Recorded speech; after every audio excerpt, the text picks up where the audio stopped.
On reprend. Ouais. Donc on était dans le Perek Dalet de Netzach Israël. Ve'od.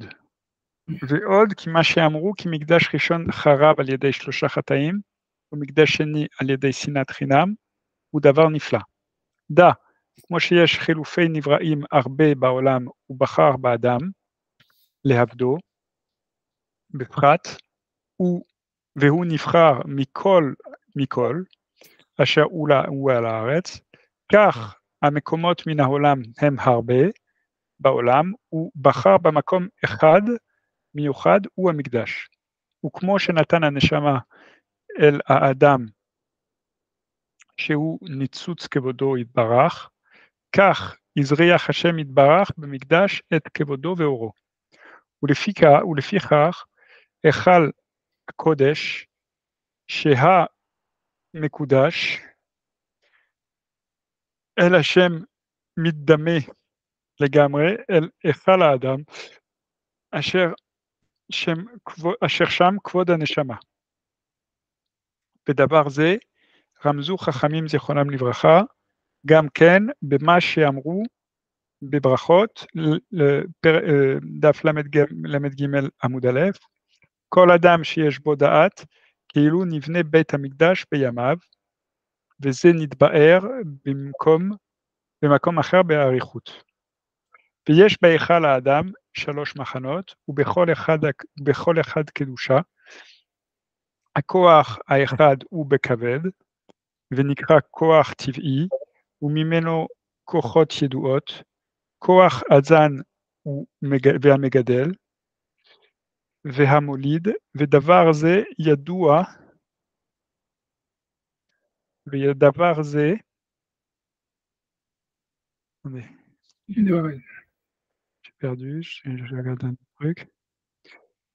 ודבר זה ידוע למי שעיין בדברים אלו.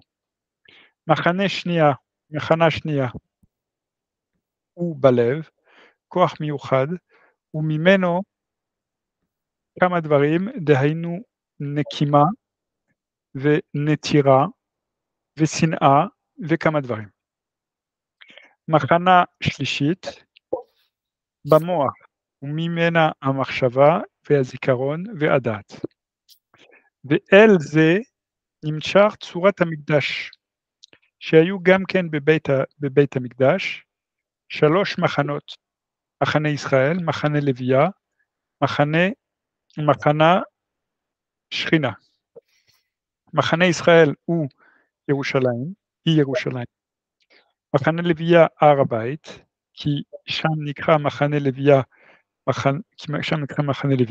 מחנה שכינה, העזרה, וההיכל וקודש קודשים. ודע, כי במוח יש 3 חדרים מחולקים, ששם 3 כוחות מחולקים, ואין להאריך בהם, שכבר ביארנו אותם בחיבור גבורת השם, פרק כ"ט. אצל וירכיבי משה, אל החומר עד שם. על החמור, ירכיבי משה על החמור. Le pasuk là-bas qui dit qu'il a fait chevaucher c'est Yohanan. Bon, là-bas, il avait expliqué les 3 trucs, on avait vu la semaine dernière, je pense. Il avait dit un des 3 forces. L'avant, le milieu et l'arrière du cerveau. Il y avait le zikaron, il y avait, j'ai oublié c'est quoi, il y avait l'imagination, il y avait j'ai oublié, tu vois, on peut regarder, j'ai oublié. Les 3 morceaux, c'est mon continue aussi. Ah, continue. וכנגד זה, מחנה שכינה נחלק ל3 חלקים. העזרה ששם מזבח החיצון, והיכל ששם היה מזבח הפנימי, מנורה ושולחן וקודש קודשים ששם היה הארון. אמנם אין הנפש מחולק, שיהיה 3 נפשות לאדם, כמו שהיו חושבים קצת בני אדם, כמו שסיפר עליהם הרמב"ם. רמב"ם או הרמב"ם? רמב"ם, j'imagine, ils ont regardé. C'est הרמב"ם. הרמב"ם. זיכרונו לברכה. בהקדמת הפרקים למסכת אבות, אבל הנפש אחת רק, מתפרדים ממנה כוחות כחולקות. כל אחד ואחד במקומו הראוי לו. והנפש היא כוח אחד רק. יש כאן שתי בחינות בנפש. הבחינה האחת מצד הכוחות של הנפש שהם 3, והם מחולקים. הבחינה השנית מצד הנפש בעצמה, אשר ממנה כל אלו החלקים שהם 3. J'ai pas bien compris le dernier truc.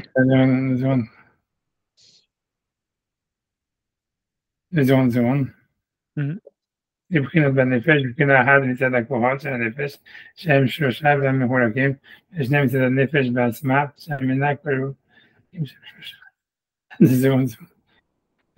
ואחת מצד הכוחות של הנפש שהם 3 והם מחולקים. והשנית מצד הנפש בעצמה, שהמנה כלו, שהם 3, j'imagine qu'en fait c'est Shem Echad à 2 secondes. J'essaie de regarder maintenant dans le texte là, qui est sur ces variables, 2 secondes. Il faut que j'aille retrouver. 2 secondes, Hachem Shosha, c'est ce qu'il dit. 2 secondes, moi je pense qu'il veut dire 2 secondes, c'est pas regarder 1 seconde. Je regarde les notes, tu vois, c'est tout, tu vois, parce que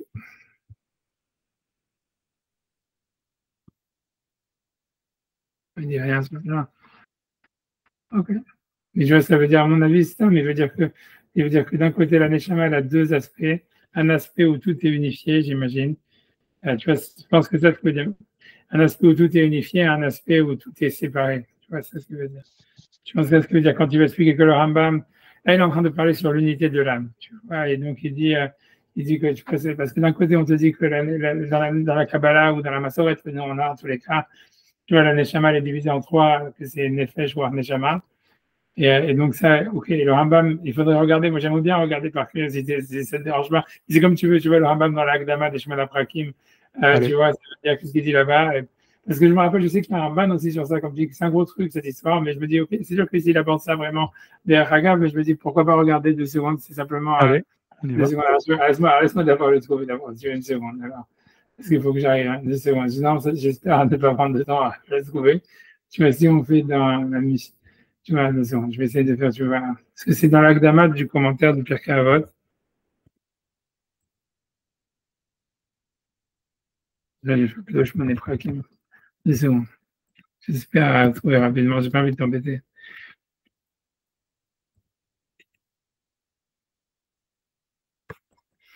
C'est bon.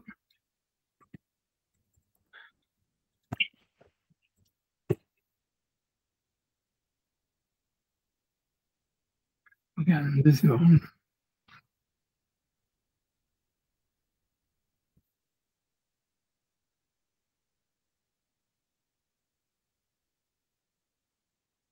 Donc, dans 2 secondes, je descends ici, je mets, je change la screen, j'arrive. 2 secondes.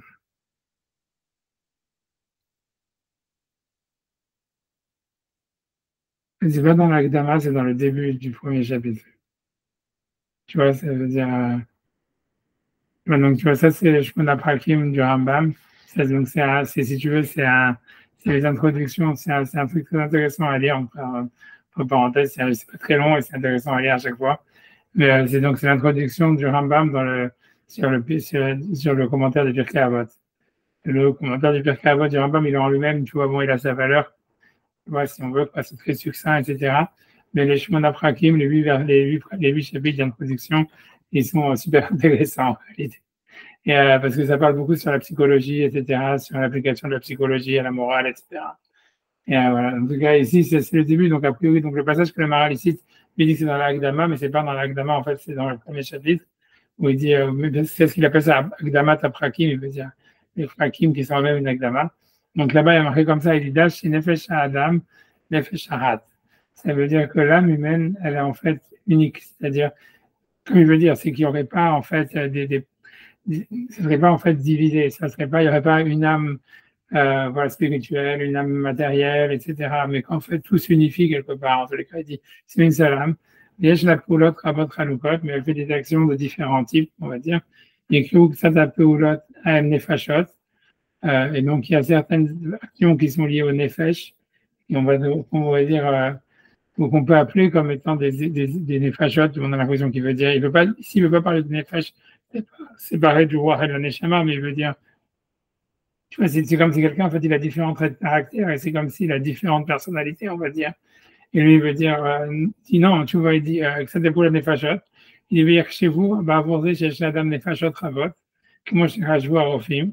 Et donc, on pourrait croire qu'en fait, l'homme, il a différentes personnalités, ou tu vois, différentes Nefashot, comme les médecins, ils pensent, c'est-à-dire à son époque, a priori, c'était les psychiatres de son époque. Ça veut dire, les humeurs. Ouais, les humeurs, voilà, exactement. Et donc, chez Sam Roche Arofim, Tichat Sifroche, un effet Shelosha. En tous les cas, donc, le geste qu'il a mis, donc j'imagine, le Roche Arofim, je pense qu'il veut dire c'est Aristote. Je pense que si on regarde dans le site, je scroll down un petit peu pour voir la traduction en anglais, on va voir que le Roche Arofim, c'est Aristote. Je sais pas, voilà, je regarde 2 secondes. Hippocrate. Hippocrate. Ouais, donc Hippocrate, d'accord. Donc c'est Hippocrate. Et donc lui, il a mis, donc, il y a 3 âmes. Tiviot, ça veut dire donc une âme qui serait naturelle. Chiyuniot, ça veut dire une âme qui serait en fait, après, je ne sais pas ce que ça veut dire, je traduis les mots, tu vois, ça veut dire qu'il serait lié à la survie, on va dire Venafshit. Vivace ou vivante. Ouais, c'est-à-dire que les 3, puisque tu vois, il y a Tivi, tu vois, Tivit, Chiyunit, Nafshit. Donc normalement, Chiyunit, c'est déjà plus que Tivi, tu vois.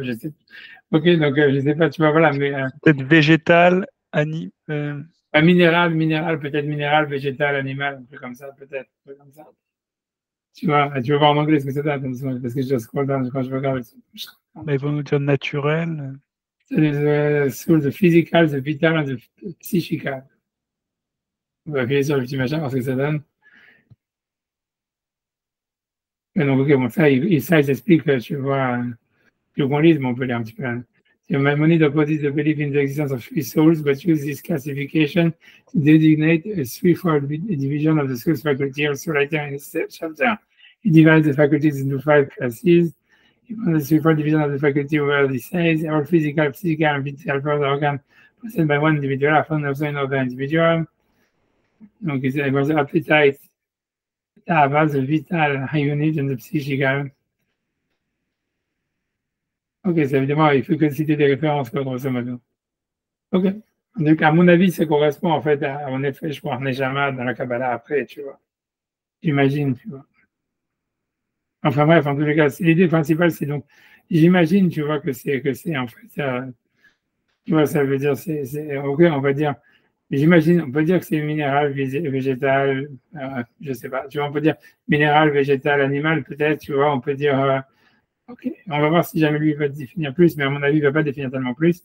Mais moi, je pense que, en tous les cas, le Maharal lui fait une connexion quand il dit le Rambam entre le Ruach Nefesh Neshama, tu vois, puisque le Rambam, le Maharal, lui, il a plus défini, en fait, cette repartie, puisqu'il a dit, il y a le Kaved, tu vois, c'est le foie, il y a le cœur et il y a le cerveau. Donc, voilà, donc, ok, donc ça voudrait dire, en fait, on peut définir plus, quoi, ça veut dire quelque chose qui serait lié, tu vois, voilà, il y a plus, tu vois, on a l'impression que c'est plus vital. Le Chiyunit, ça veut dire Tivit, ça serait tout ce qui est lié à la survie de l'espèce. Chiyunit, ça serait déjà. Tivit, ce serait même moléculaire presque. Ok, j'ai raison. Tivit, c'est vraiment lié à la matière. Ouais, Chiyunit, c'est lié à des fonctions vitales de l'organisme, organique. Ouais, biographique, j'allais dire. Biologique, je voulais dire. Voilà. Ouais. Là, la biologie, quoi. Tivit, ça serait. Et Nafshit, ce serait animal. Ouais, ça serait. Eux, ils ont du psychical, tu vois. À chaque fois, ils ont tous traduit quelque chose de psychique. Tu en as l'impression plus que ça serait, tu vois, ça serait Tivit, ça serait la chimie ou la chimie. La chiyunite, ça serait la biologie. Et la phit, ça serait la psychologie, tu vois, un truc comme ça. J'en sais un truc comme ça, parce qu'ils ont traduit. Je sais pas, tu vas voir, parce que je n'ai pas scroll down, quand tu vas sur le scroll down, mais eux, ils ont traduit à chaque fois, tu vois, ils ont dit que c'était. Ils ont dit, tu vois, physical, psychical. Tu vois, ils ont traduit. Tu vois, la phit, on a l'impression que c'est plus psychique, tu vois, c'est plus lié à l'âme de l'homme, je pense, tu vois. Ouais. En tous les cas, le Maharal, lui, il a défini ses fonctions peut-être plus, tu vois, humainement, puisque lui, il a parlé du cœur. du foie, du cœur et du foie, du cœur et du cerveau. Donc, ok. En tous les cas, revenons dans le texte germain. Donc, c'est sûr que tu vois qu'on a l'impression, quand même, c'est vrai que le Maharal, en fait, il plaque son idée à lui dans le Rambam, alors qu'en fait, dans le Rambam, c'est pas évident qu'il parle de ça, quoi. En tous les cas, bon, continuons. En tous les cas, il dit Bézé Hachem. Donc, lui, il dit que Hachem Rouge, à quelqu'un Nefesh, Bézé Hachem, Shiazu, à philosophie Marbet, Parmim. Donc, voilà. Donc, en tout cas, lui, il veut dire, le Rambam, il veut dire que même si dans la philosophie grecque, ça veut dire chez Hippocrate, on retrouve qu'il parle de trois âmes, c'est pas vraiment trois âmes, en fait, qui sont séparées, mais ça veut dire ces trois âmes qui sont en fait uniques, en fait. Et là, monim boulat haluk, ça veut dire yasu la philosophie marbe pamim, et là, mosim bemram chelke, chez mitraleket kachelek agufot, que ça se sépare comme des parties du corps. Aval monim boulat halukot, chez amiknal nefesh, c'est donc c'est les actions en fait qui sont différentes. Que chelek lekol amekuba mahalakim ahem, comme une partie de ces choses qui sont unifiées, quoi. Donc, 2 secondes, donc, je descends la page. Vata Yodea. Ah, ok. Donc après ça, il dit Vata Yodea, et donc il dit sache chez Tikkun Amidot, c'est-à-dire donc le fait d'arranger les traits de caractère, ou Refoua Tanefesh Vekonchotea. Donc c'est la Refoua du Nefesh et de ses énergies, de ses forces. Donc moi, chez Arofé, Achayirafé, Agoufot, c'est Achaydat Techiyat Agouf, Achayiraféou. De la manière qu'un médecin qui doit guérir le corps, il doit connaître comment ça s'appelle, l'anatomie pour pouvoir le guérir, Kulo Vechalakav Mahem, et savoir comment il fonctionne, etc. On raisonne le Margouf Adam, ainsi comment fonctionne le corps humain. Et sache et qu'il sache donc quelles sont les choses qui le rendent malade et les choses et donc il doit s'en préserver. Et quelles sont les choses qui le rendent plus fort, qui le rendent en bonne santé, qui doit s'orienter vers ça. Ken Rofer Nefesh, ainsi donc celui qui guérit les âmes, et qui va ranger les midot. Nefesh Bikhala, il faut qu'il connaisse le Nefesh, ça veut dire a priori l'âme dans sa généralité, le Halaké à ses parties, Uma Yechale, Ota Uma Yavrir, et qu'est-ce qui est clairement malade et qu'est-ce qui lui a remis en bonne santé. Je continue. Donc c'est pour ça qu'ils ont dit que chez Achelke Nefesh Shem Hamisha, donc ici on est dans une nouvelle partie, une nouvelle division, en 5, Shem Hamisha, Azan, et tout ça que je retrouve dans la Kabbalah, hein, c'est-à-dire que dans la Kabbalah, il y a une division en 3 qui est Ruach Nefesh Neshama, et en fait il y a aussi une division en 5 avec Yechida, comment ça s'appelle, Nefesh, Ruach, Neshama, et je crois Neshama, Linshama, Yechida, ou un truc comme ça. Attends. Chaya Yechida, non, Chaya Yechida. Chaya Yechida. Ruach Nefesh, ouais. Donc, je sais pas, tu vois, donc c'est pour ça, tu vois, je sais pas comment, tu vois, il y en a qui ont des lectures kabbalistiques du Rambam, tu vois, je sais pas, mais voilà. En tous les cas, tu vois, je sais qu'on est un peu en train de partir hors sujet, je sais pas si, ouais, c'est à quel point, bon, déjà, je dis, c'est pas grave, et après, je reviens sur le Rambam. Tu vois, c'est un mot, chez quelqu'un, en effet, chez Khamisha, c'est pour ça qu'ils ont dit que les parties de la mission 5, je pensais pas, tu vois, que c'était tellement hors sujet, tu vois, je pensais pas que ça allait tellement quand tu vois, ok, je vais j'avance, j'avais même Nikra à Someach, donc lui, il dit, voilà, donc c'est là où il rentre ce que tu as dit, à Someach, ça veut dire ce qui est végétal, à Margish, ce qu'il ressent, à Medame, ce qu'il imagine, à Mitorer, ce qui se réveille, à Sikli, et ce qui est l'intellect. Ou bien, Ekdam nous baiser, à Perek, j'ai dit, Varenu et Nourak Benefesh à Adam. Et donc, il dit que nous, on part sur l'âme humaine, qui croit Amazon, chez Azun Bo Adam. Donc, ça veut dire, parce que ce qui dit à la nourriture, à la derrière Machal, et nos croix Amazon, chez Azun Bo Amor Vasus, c'est pas la même manière qu'un homme, il se nourrit qu'un cheval ou un âne. Qui Adam Nizon Bechelek Azam, il a Nefesh Enoshit. Ça veut dire, parce qu'il dit que l'homme, il est nourri de la partie qui est nourrie de l'âme humaine. Vahamor Nizon Bechelek Azam, il a Nefesh Hamorit. Alors que l'âne, il est en fait nourri par la partie de la neshama qui est dans la matière ou dans, c'est-à-dire pour l'âne, quoi. Hamorit, j'imagine, il dit, ça veut dire hamor, mais ça veut dire, j'imagine, tu vois, j'en sais rien, tu vois, ça veut dire qu'en fait, l'homme, il est dans la nourriture, il est nourri spirituellement plus que matériellement. Et, tu vois, c'est parce que le Rambam, il a, si tu veux, ma prise de chance, parce que je vois que c'est vraiment en train de partir, c'est vraiment hors sujet. Parce que tu vois, ça veut dire, si tu veux, le Rambam, lui, il pense de l'influence de la psychologie, ça veut dire pour lui, le Rambam, il pense qu'on peut guérir. Uniquement lui pensait, tu vois, c'est pire que la psychanalyse, lui pensait que toutes les maladies, en fait, elles ont une source, en fait, mentale ou psychique, et qu'en fait, on peut guérir, si tu veux, de n'importe quelle maladie uniquement par le psychisme. Et pour lui, tu vois, et donc lui, il pense que quelqu'un, en fait, qui est un sadique, tu vois, c'est ce que, tu vois, le Rambam, tu vois, c'est un Rambam connu qui, quand il explique sur l'histoire d'Abraham qui jetait de la paille dans la guerre quand il a fait contre les 5 rois, il y a un Midrash qui dit qu'il jetait de la paille sur ses ennemis et ça se transformait des flèches. les flèches et tout ça, etc. Et lui, il dit, le pshat, c'est que quand quelqu'un c'est un rachat, en fait, même si tu lui envoies de la paille, il est décimé par de la paille. Parce qu'il sait, en fait, tu vois, il a aucune base psychologique sur laquelle se tenir. Et donc, n'importe quoi peut lui faire mal. Et alors qu'il dit qu'Abraham, c'est le contraire, parce que le Midrash il dit que lui, on envoie des trucs et tout. Et en fait, ça se transformait en paille. C'est parce qu'en fait, comme Abraham, il était psychologiquement très fort, donc en fait, si tu peux, ça rien ne pouvait l'atteindre, grosso modo, un truc comme ça.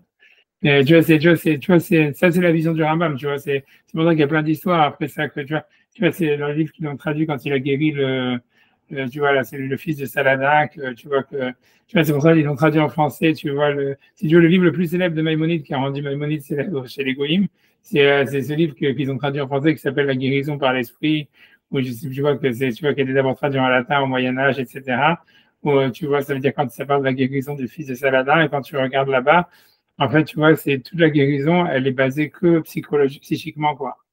Et ça veut dire, lui, il pense, tu vois, que c'était une maladie psychique. En fait, pour le cas du fils de Saladin, c'était vrai. Tu vois bien que là, ce qu'il a guéri ou il n'a pas guéri, c'est notre histoire. Tu vois ce que je veux dire. Les historiens ils sont très, parce il est devenu empereur après ce type-là qui était psychanalysé par Maïmonide, si tu veux. Et ils disent que c'était pas un bon empereur. Quoi. Dans les historiens, ils n'ont pas retenu comme étant extraordinaire. Et il a démissionné à la fin. Il est resté, je crois, 3 ans et il a démissionné et il est retourné dans la méditation, un truc comme ça. Et tu vois, j'en sais rien, tu vois. Et il écrit Mefourash Maïmonide qu'il l'a guéri que par l'esprit.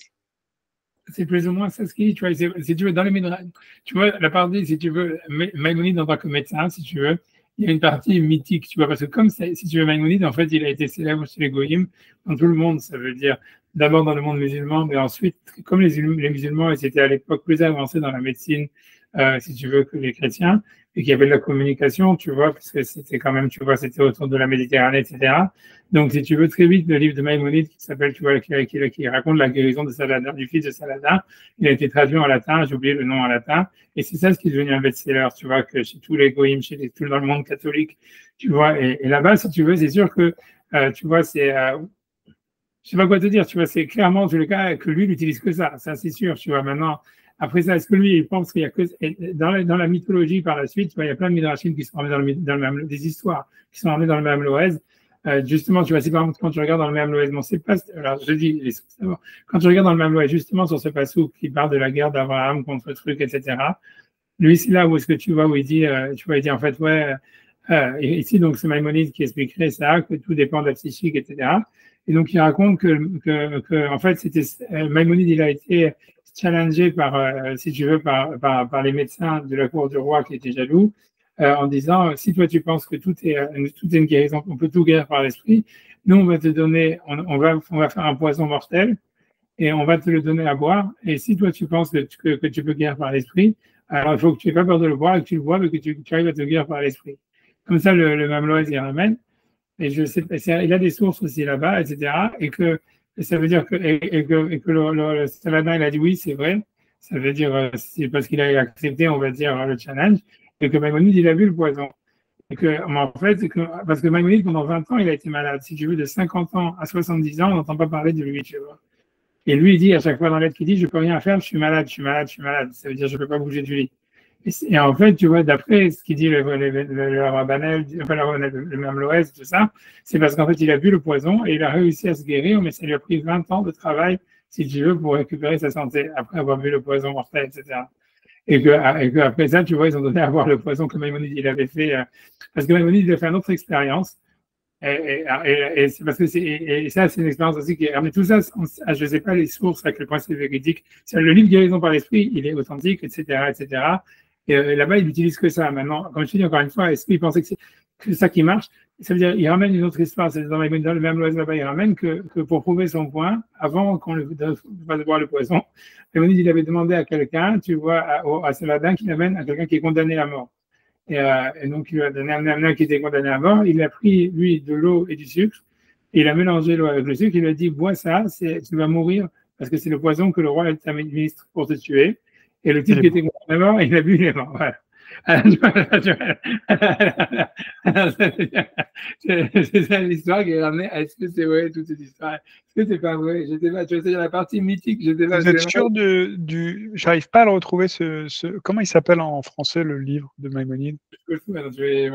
La guérison par l'esprit, je trouve un livre de Stefan Zweig Mais je sais pas exactement. Je vais chercher, je vais Google. sur Freud. C'est bizarre. Non, c'est bon. Non, c'est bon, parce qu'il faut que je me remette dans mon orthographe français. Si tu fais simplement guérison par l'esprit Maïmonide, tu rajoutes Maïmonide. Ah, C'est c'est sûr que, trouvé. ouais, tu vois. La guérison par l'esprit, Tu vois, c'est un, précédé par lettre de Faustin. ouais. C'est des lettres, tu vois, tu vois, voilà. Et ça, donc, c'est traduit en français. Parce que mais si tu veux, ça fait traduit du latin, en fait. Ça existait, la traduction, voilà, en latin, tu vois, c'est même depuis le Moyen-Âge. C'est ça ce qui a rendu Maïmonide célèbre, c'est ça. C'est pas grand-chose, je te promets, c'est pas grand-chose.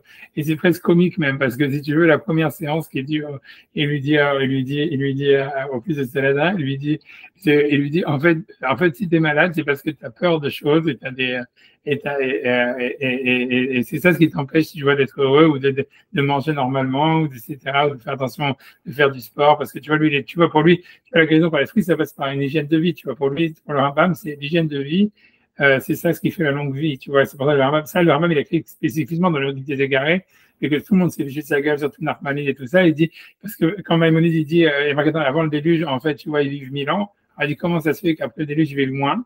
Maïmonide dit, ouais, c'est parce qu'ils avaient une meilleure hygiène de vie. Et si quelqu'un, en fait, il est bien dans sa tête et il est bien dans son corps, il peut vivre 1000 ans. Et que si quelqu'un, tu vois, en fait, il vit pas 1000 ans, c'est parce qu'en fait, tu vois, ça veut dire qu'il a des problèmes psychiques ou il a des problèmes, et à cause de ces problèmes psychiques, il a une mauvaise hygiène de vie et il raccourcit sa vie. C'est comme ça, tu vois, que Maïmonide dit clairement. Narmanide, il se moque de lui là-bas, tu peux t'imaginer, il dit qu'est-ce que c'est que cette connerie? Ça veut dire c'est impossible que quelqu'un, tu vois, ait vive 1000 ans parce qu'il a une bonne hygiène de vie, mais Maïmonide, il y croyait à mort. Et ça, c'est explicite, tu vois, dans le guide des égarés, même si ça paraît ridicule et tout ça. Et tu vois, comment dire, tu vois, donc il a dit ça à Saladin, il commence par dire ça à Saladin, il voit si t'es malade et tout ça, c'est parce qu'en fait, tu as des problèmes psychiques et tout ça. Et si tu as des problèmes psychiques, c'est parce que tu as peur de choses, tu vois. Et la première chose qu'il lui dit, tu n'as aucune raison d'avoir peur de quoi que ce soit, puisque tu vas mourir. Rien n'est pire que la mort. Tu vois. Et une fois que tu as bien compris que tu vas mourir et que rien n'est pire que la mort, tu comprends que tu n'as rien à avoir peur parce que qu'est-ce qui peut le pire qui peut t'arriver? Tu vas mourir, mais ça va t'arriver. Et, et si ça t'arrive pas, ben c'est déjà bien. Tu vois. Et en fait, là, il commence, tu vois, ça veut dire ça, c'est le premier paragraphe, et le premier chapitre qui est sur ça, en train d'expliquer ça, tu vois. Donc c'est presque comique aujourd'hui, je pense pas qu'il y a un type, tu vois, qui commencerait à faire, tu vois, si tu veux, une psychanalyse ou un truc de psychothérapie psychique comme ça, mais pour lui, il est très sûr de ça, ça veut dire il est marré, et pour lui, c'est la base de tout, tu vois. Lui dit, ouais, mais il dit, c'est ce qu'on apprend de la philosophie grecque, c'est qu'en fait, tu vois, il faut vraiment, il faut accepter, tu vois, il dit pas accepter la mort, mais un truc comme ça, tu vois, et ça, c'est le pire qui peut nous arriver. Pour lui, il dit, il n'y a rien de pire, et ça va nous arriver. Une fois que tu sais ça, tu n'as plus de raison, en fait, tu mets tout en perspective, quoi, grosso modo. Et plus tu arrives, plus tu vis ça, donc tout en perspective, et donc après ça, donc psychiquement, tu peux te rééquilibrer. Pour lui, c'est la première base, tu vois, pour arriver à un équilibre psychique. Et donc il part à partir de là, tu vois, tu vois, voilà, c'est tout le livre, il est comme ça, tu vois, il est simplement de dire, en fait, c'est à chaque fois basé sur n'aie pas peur, ou si tu veux ça, c'est pas grave si tu as ça, parce que de toute façon, tu vas mourir, donc c'est pas grave. Tu vois, tu vois, c'est un truc comme ça, tu vois, tout le livre, il est comme ça. Et je sais pas, Saladin, a priori, il a guéri, le fils de Saladin, il a guéri, ça veut dire, on sait pas quelle était sa maladie, tu vois, c'est-à-dire, mais a priori, c'était psychique, du coup, c'était un mec qui était très riche, tu vois, ça veut dire, en fait, a priori, était dépressif, tu vois. On a l'impression comme ça. Tu vois, c'est pour ça que c'est très difficile de savoir. Quand tu regardes, tu vois, dans l'époque de Maïmonide, si tu vois dans la cour du roi, dans la famille de Saladin, toute cette période-là, les gens, ils avaient une longévité très, très courte, tu vois.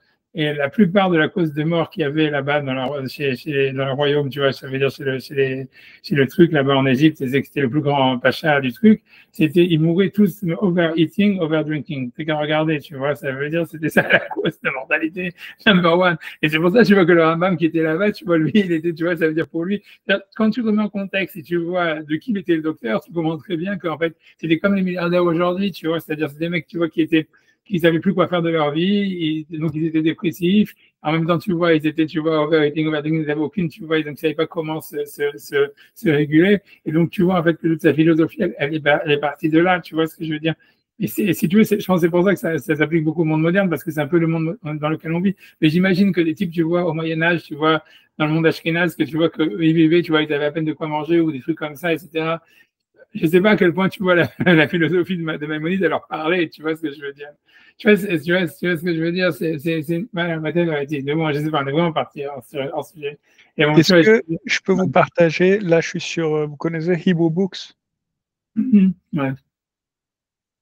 Regardez, je vous montre je suis en Ouais. train de chercher le Sefer Ah, Briouth, un truc comme ça s'appelle comme ça, non? je n'arrive pas à trouver. Alors, attendez, parce que j'avais vu comment ça s'appelle en anglais, en hébreu. Je ne sais pas si ça s'appelle pas. Eh ben, attendez, je ne vais pas cliquer moi-dessus. Laisse-moi regarder. Je vais Google, attendez, laisse-moi regarder, parce que si je ne vais pas regarder sur ça, je vais, parce que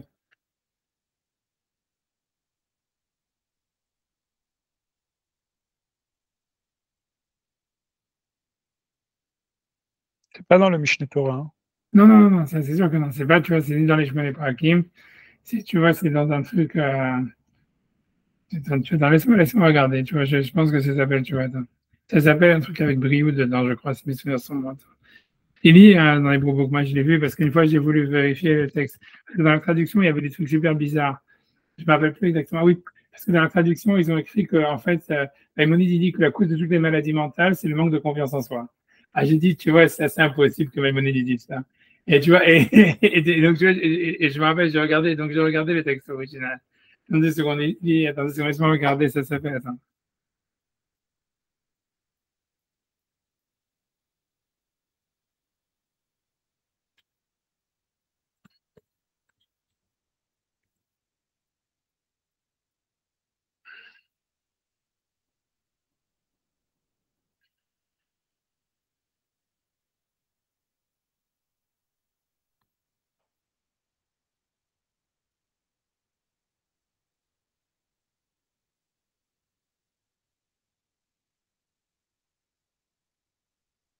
C'est un Agatha Briouth, ça s'appelle. Un Agatha Briouth. Un Agatha, va dans Koter, et tu fais un Agatha Briouth, ça s'écrit Ehe, Nun, Ehe, Gimel, Tav. Et ensuite, Abriut, Ehe, Bet, Resh, Yud, Aleph, Vav, Tav. Voilà, tu vois, c'est ça. C'est pas très long, tu vas regarder, tu vois. Tu vois, tu vois, si tu l'ouvres, je sais pas si tu le vois.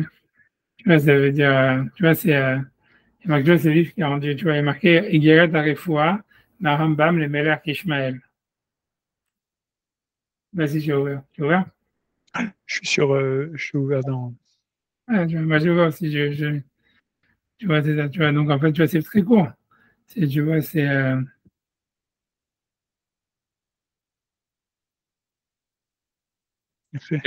c'est ça ce qui a rendu Maïmonide du best célèbre chez les Goïms.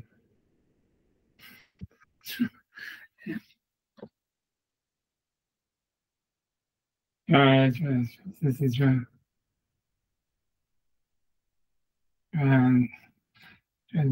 tu vois, c'est tout. Melech Ishmael.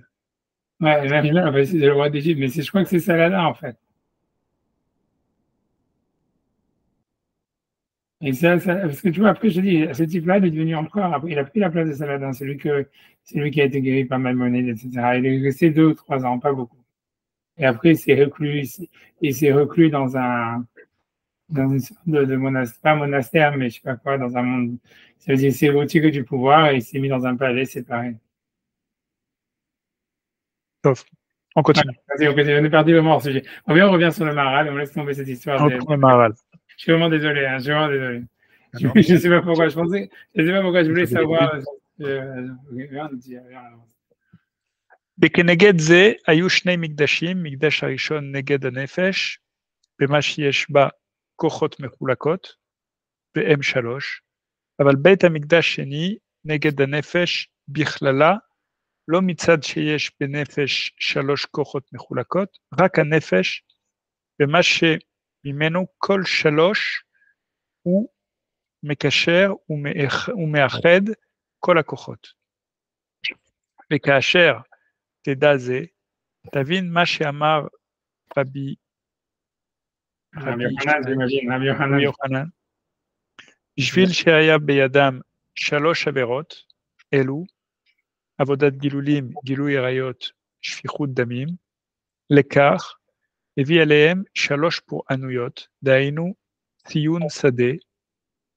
ציון שדה תפרש, וירושלים להיים תהיה, והר הבית לבמות יער. זכר 3 מחנות, דהיינו ירושלים, שהוא מחנה ישראל, והר הבית שהוא מחנה לוויה, ציון שהוא מחנה, לוויה ציון, ציון שהוא מחנה שכינה, וכולם נחרבו מפני 3 עבירות אלו, שכבר אמרנו כי צורת בית המקדש ראשון הוא כנגד צורת היכל האדם, שבו 3 כוחות אלו, וידוע כי מין כוח טבעי שהוא בכבד, יבוא כוח התאווה אל המסגל, אל המשגל, c'est quoi המשגל? Mishgal, c'est relation sexuelle, tu vois, c'est ce qu'il y a Mishgal Vaznut, tu vois, c'est dans le passage qui est marqué Vishaka Ishgelena. Dans le cœur de Kitavo, c'est un langage, tu vois, c'est un langage joli, quoi. Tu vois, c'est Lishkov, tu vois, Mishgal, Rachid dit, c'est la chaîne dans le passage qui dit là-bas, c'est un lachon de Kia pour dire Lishkov, tu vois, bon, tu vois, ça veut dire. וידוע כי מין כוח טבעי שהוא בכבד יבוא כוח התאווה אל המשגל והזנות, ובלב אשר שם כוח הרוחני ממנו הנקימה והנטירה וההיבה, ולכך מתחדש בזה שפיכות דמים, ובמוח אשר שם המחשבה והדמיון, הוא מתחדש מזה הטעות אחר העבודת גילולים.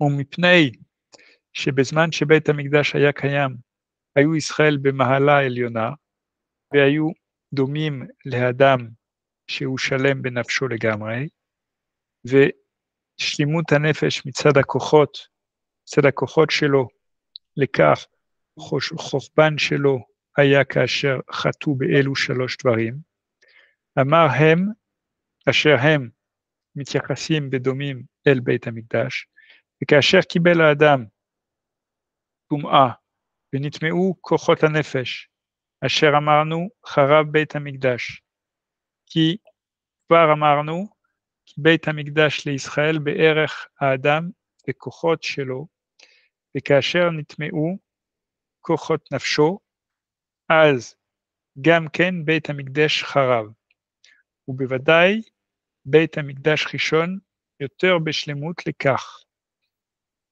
לכך היה בית המקדש בערך ובייחוס האדם, אשר הוא שלם מצד כל הכוחות שלו. אבל מקדש השני, שלא היה כל כך במעלה, לא היה בית המקדש שני דומה לאדם, שהוא שלם מצד כל כוחות, רק שהוא דומה לאדם, שיש בו הנפש, לא במה שיש לו הכוחות המחולקים, וכל אחד הוא במעלתו ובשלמותו, רק מצד שיש לו הנפש. מפני זה, כמו שחרב מקדש ראשון על ידי 3 אלו חטאים, הטמאים, 3 כוחות שבאדם, כך חרב בית המקדש שני, על ידי שנאת חינם, כי הנפש הפך לו שנאת חינם, כי הנפש היא אחת, כמו שאמרנו, והוא הקשר וכולל הכוחות כולם, כי כוחות הנפש הם חרבה מאוד, וכוח הנפש כוללת כולם, וזהו עצם הנפש שהוא כולל כל חלקי נפש אשר הם מחולקים. ולפיכך, שנאת חינם, אשר הוא החילוק והפירוד, הוא הפך עצם הנפש אשר הוא אחד והוא כולל הכל. ולפיכך אמרו כי שקול שנאת חינם נגד 3 חטאים, כי שנאת חינם מטמא ומקלקל הנפש בכלל. אבל 3 עבירות אלו מטמיעים החלקים כל אחת ואחת, חלק אחד עד שהוא כולו טמא, ושנאת חינם מטמא הכל בכלל, כי עצם הנפש כולל ומאחד כל כוחות הנפש, וכאשר יש כאן שנאה ופירוד וחילוק, וזהו כנגד עצם הנפש, אשר הוא הקישור אל כל הכוחות, היה החטא במקדש ראשון, בעבודת גילולים גלוי עריות, ושפיכות דמים, ואלו במקדש השני היה החטא הרגיל, בם שנאת חינם.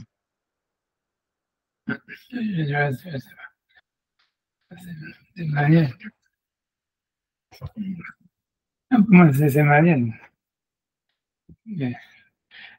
C'est là, mais est-ce que ça veut dire que... Et pour moi, la question, c'est de savoir si est-ce qu'à l'époque du premier Beit Hamikdash, ils n'avaient pas de Sinat Chinam. C'est possible, tu vois, tu peux avoir Giloy Arayot, tu peux foutre d'Amim, Avodah Zarah, tu peux avoir de la Sinat Chinam. Donc la Sinat, c'est dans le cœur, tu vois. Donc si tu vas tuer quelqu'un, en fait, tu ne le détestes plus, quoi. Il faut que tu l'as tué. Tu vois, ça veut dire, donc, tu peux avoir d'Amim sans Sinat Chinam. Non, je comprends ce que ça veut dire. Mais ce qu'il dit, c'est pas mal vrai, que cette histoire de la Sinat, c'est ça ce qui fait le piroud. Et que ça, en fait, ça détruit le nefesh dans sa racine. Tu vois, ça, c'est ma mâche. C'est sûr que c'est vrai, tu vois, d'une certaine manière, tu vois. Non, ça veut dire, ouais, je comprends un petit peu. Je comprends, tu vois, si j'en sais. Je sais pas, ça veut dire, j'ai rien à rajouter à part ça. Ça veut dire, mais c'est manière, c'est quand même très intéressant. Parce que tu vois, c'est difficile de savoir comment tu peux sortir de la sinatrinale.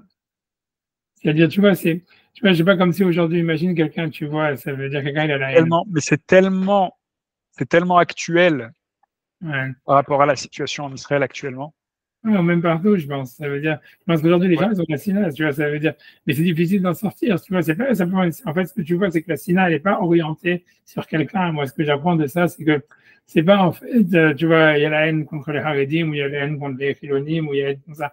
C'est en fait, il y a la haine, c'est tout, tu vois, il y a la haine. Après ça, Beder Mikre, ça doit tomber sur quelqu'un. Alors, ça tombe sur les Juifs, ça tombe sur les Haredim, ça tombe sur les Chilonim.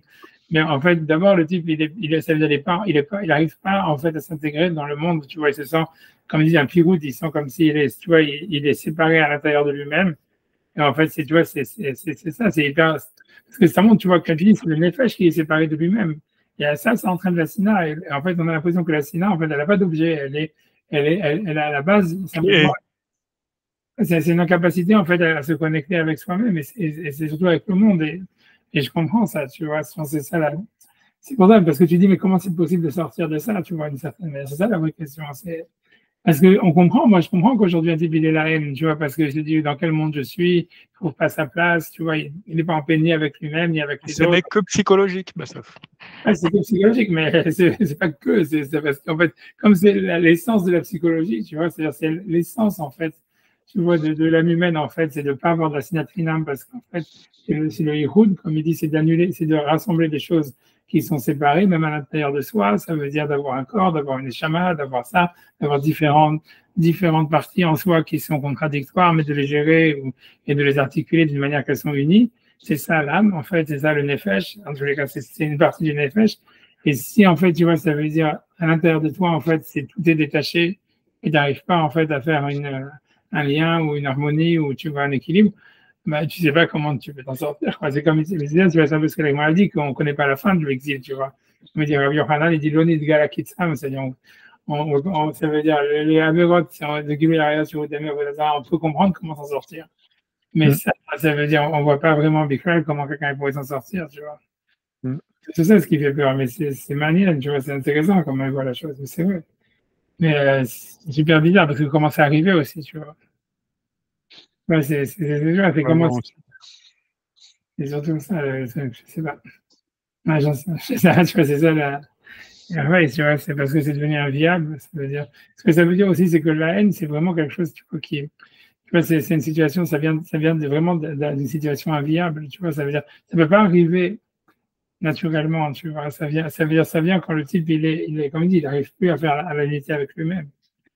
Et tu vois, c'est pas chaud, tu vois, d'un côté, on comprend ce qu'il dit, que c'est tout à fait vrai, mais tu te demandes, un, comment c'est arrivé, deux, comment tu peux t'en sortir, tu vois. Tu vois, je sais pas, tu vois, est-ce que le Beth Amikdash, ça pourrait réunifier le peuple? Est-ce que tu vois, tu as besoin de te réunifier autour de quelque chose? Est-ce que tu vois, savoir la conséquence, c'est de savoir, est-ce que moi, ce que je vois, tu vois, c'est-à-dire moi, quand je réfléchis par rapport à aujourd'hui, je me dirais, j'ai l'impression comme ça qu'en fait, pour trouver la paix intérieure avec soi-même, avec les autres, etc., en fait, tu as besoin de te réunir par rapport sur un projet, en fait, commun. Tu vois, ça veut dire, parce que moi, je vois ça, par exemple, ce qui ressemble le plus à un peu à Migdash, ça veut dire, voilà, on va faire une choule, on va faire une yeshiva, on va faire, je sais pas, tu vois, un truc. On va faire, ouais, une famille, voilà, c'est une famille, ok. Ouais, mais ouais, une famille, c'est vrai. Ouais. Mais, C'est vrai que le couple, ça reste le fractal de tout. Ok, mais parce que, ouais, ok, disons, je pense, ok, mais je sais pas, comme tu as raison, on voit bien qu'en Corban Pessar, c'est comme ça que ça marche, c'est les bêtes à vote, ça fonctionne par famille. Mais tu vois, je sais pas, ouais, ok, Nania, t'as raison, en tous les cas, on a l'impression de dire que c'est comme ça que ça marche.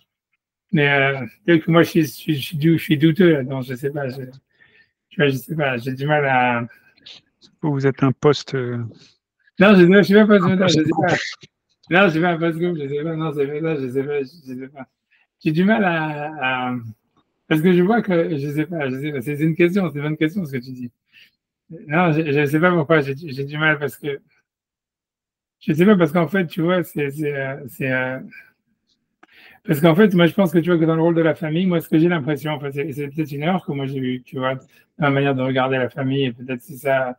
Mais tu vois, j'ai l'impression, tu vois, moi, c'est ce que j'ai reçu de mes parents, et moi, je pense que c'était très vrai, très barré, et c'est pour ça que, tu vois, j'ai appliqué ça, tu vois, mais j'ai toujours eu l'impression que pour qu'une famille réussisse, c'est une famille où, en fait, chacun, il arrive, si tu veux, à presque à être indépendant.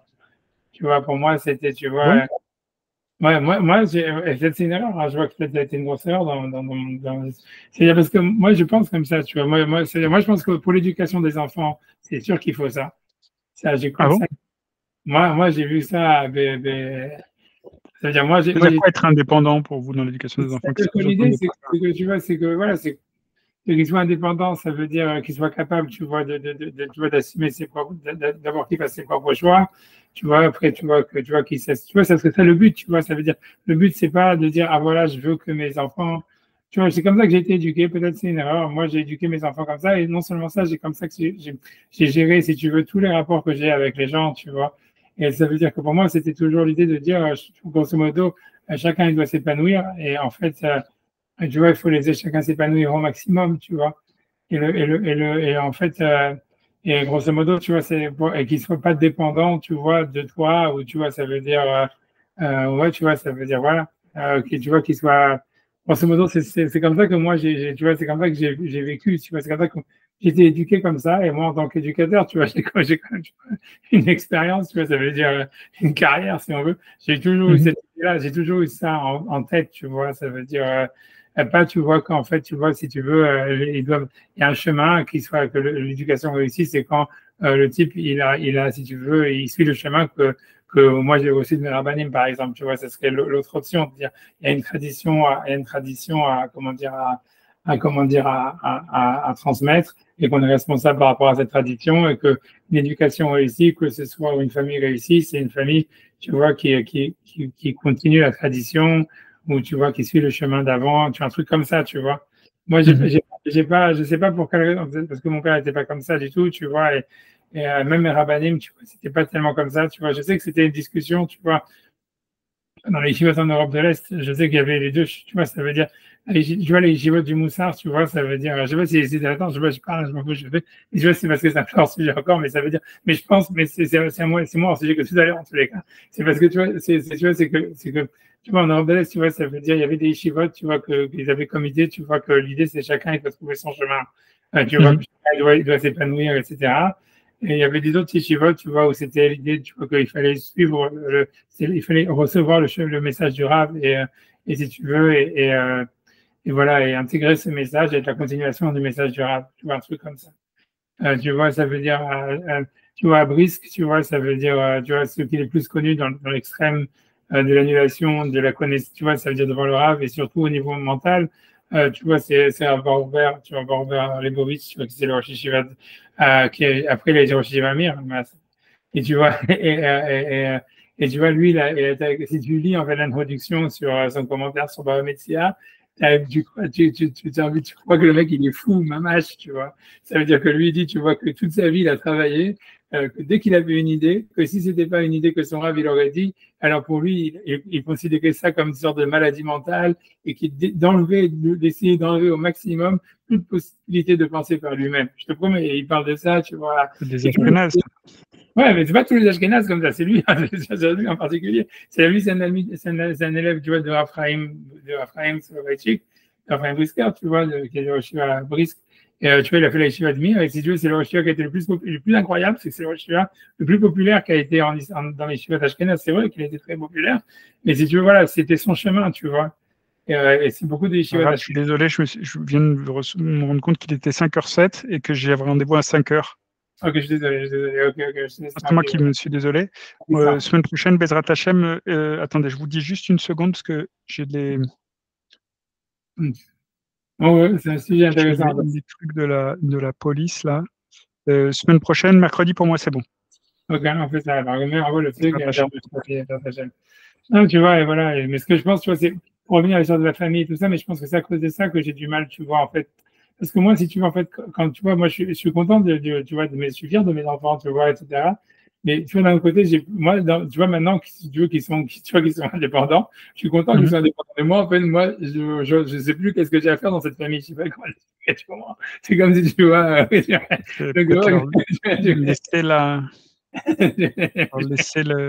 leur passer le flambeau. Ouais, je sais rien, mais c'est pour ça quand tu dis, tu vois, en fait, que l'histoire, tu vois, que tu trouves ta place par rapport à comment tu trouves ta place dans la famille, etc. Je me dis, tu vois, c'est pour ça que je suis pas convaincu. C'est pour ça que, tu vois, moi, j'ai pas vécu ça comme ça, parce que moi, tu vois, ce que tu dis, c'est comme si tu dis, ouais, en fait, le but de la famille, c'est de créer une cellule, tu vois. Et moi, je ne sais pas pourquoi, tu vois, m'a toujours appris, si c'est devenu de ma mère et tout ça, honnêtement, tu vois, c'est de ma famille, tu vois, que, en fait, non, il fallait apprendre, tu vois, aux enfants à voler de leurs propres ailes et que tu vois qu'ils arrivent, tu vois, à avoir leur indépendance, comme je te dis, etc., etc. Et en fait, tu vois, quand tu as cette vision-là, en fait, tu vois, tu vois, alors, c'est tout le monde est heureux, en fait, tu vois, mais ça veut dire, je ne sais pas si ça crée vraiment, et il y a une unité quelque part. Ouais, mais oui, je sais pas si ça crée pas une famille, mais ça crée quelque chose. C'est très différent. Tu vois, je pense pas que tu peux trouver un sens, tu vois, dans l'unité qui est en toi. Enfin, moi, dans cette optique, si tu veux, retrouver un sens de l'unité qui est en soi à travers l'unité qu'on a dans la famille, c'est très difficile, tu vois. Enfin, bref, c'est un truc vraiment à discuter la semaine prochaine. Bezrat Hashem Besimcha. Ouais, Tודה רבה, הרב, שבת שלום. Salam. Au revoir.